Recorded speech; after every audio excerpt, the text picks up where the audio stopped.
About a week ago, I began my first Nuzlocke of Pokemon Blaze Black. This hack is made by Droiano, who is responsible for the amazing hacks of Storm Silver, Sacred Gold, Renegade Platinum, and of course, Blaze Black 2 and Volt White 2. This hack changes many parts of Pokemon Black, such as route encounters, typings, but most importantly, trainer rosters. All gym leaders have 6 Pokemon, and many important battles have been changed to be rotation battles, double battles, or have some other gimmick to play around. Here is the story of attempts 1 through 6 of Pokemon Blaze Black.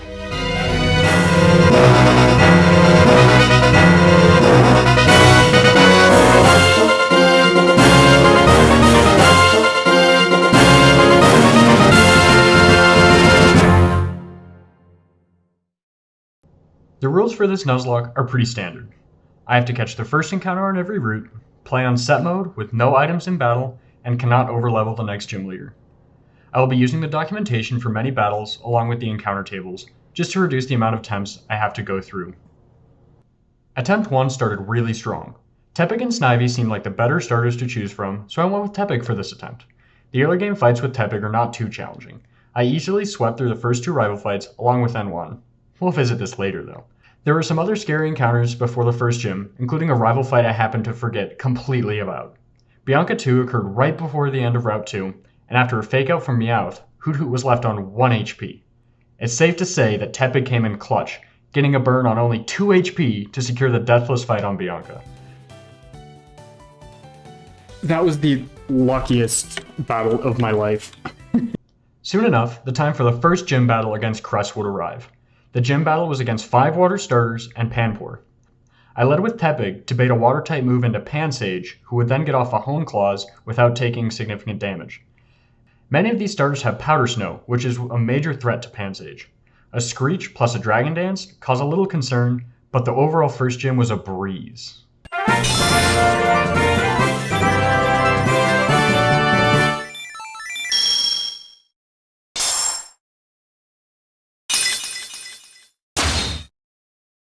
After the first gym, the conflict with Team Plasma begins. It starts in the Dream Yard, and 2 back-to-back fights happened, and they caught me off guard. To this point, the run was still deathless, and even though I had 2 poison Mons, and the rest in super low health, they pulled through again to win the fights. Okay, wow, that was way closer than it needed to be. That should not have happened, in the slightest. Moving on to Route 3, Charon 3 was simple, just had to do some planning, but then there was some more back-to-back Plasma fights. They were a little rough, but not anything to sweat about.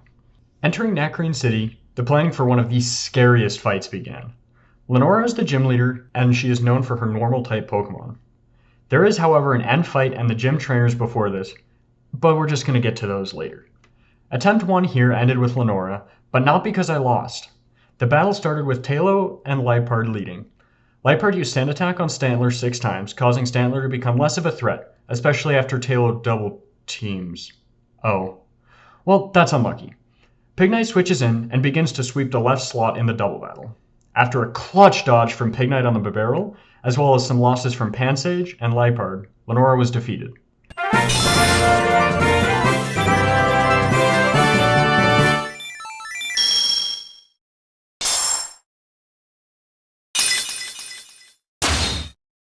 This is as far as attempt 1 would go, however. Pignite was overleveled going into the gym fight, and only having 3 Pokemon left afterwards caused me to reset the run as a whole. Attempt 2 started way better than the first attempt. I again started with Tepig, who now has Adaptability rather than Blaze. Adaptability is an ability that boosts same type moves, essentially making Stab 2 times the damage rather than 1.5 times. I actually remembered Bianca 2 this time, and since I knew what to expect in the Plasma fights, they went significantly better than the first time. The first fight I actually began to have trouble with was all the way in Nacrene City again, with N2. This fight is a double battle now, and N leads with Bronzor and Drillbur. Drillbur was taken out by Pansage, so N sent out Vulpix to counter my Grass type. Seeing the threat to Pansage, I then switched into Pignite to tank the Fire type attack coming into... Tailo. At this point, I knew this run was heading downhill incredibly fast. I had to pull off something, so I turned to Sleep Strats with Sleep Powder. Butterfree was the key piece in this strategy.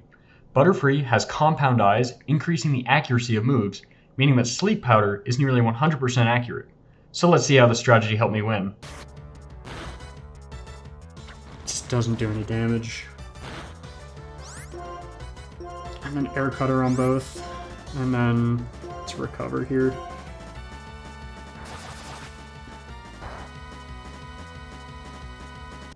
Oh. Well, that's a little unfortunate, but one-turn wake-ups won't happen a lot, right?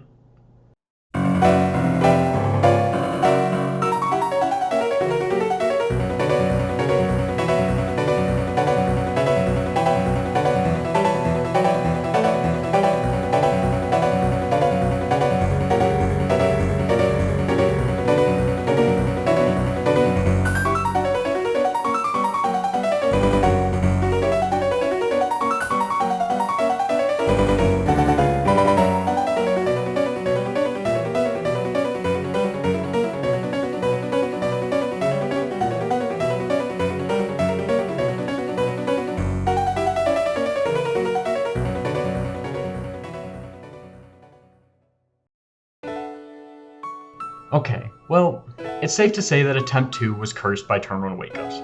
This is by no means the only reason I lost, but the frustration caused by it obviously didn't help. Attempt 2 ended before I could fight Lenora. Attempts 3 and 4 were actually Snivy attempts. I was specifically looking for Contrary as its ability. Contrary makes stat changes have opposite effects. In attempt 3, Snivy had Overgrowth, so I just reset that attempt entirely. Attempt 4 ended with N1, which was briefly mentioned earlier. N has 3 Pokemon in the first fight, and is usually pretty easy with Tepig. Nincada is the main issue in the first fight with Snivy, however. Resources are pretty limited, so when you only have your starter and 1 encounter, it kinda goes rough. Unfortunately, I lost my first encounter Sentret in this battle.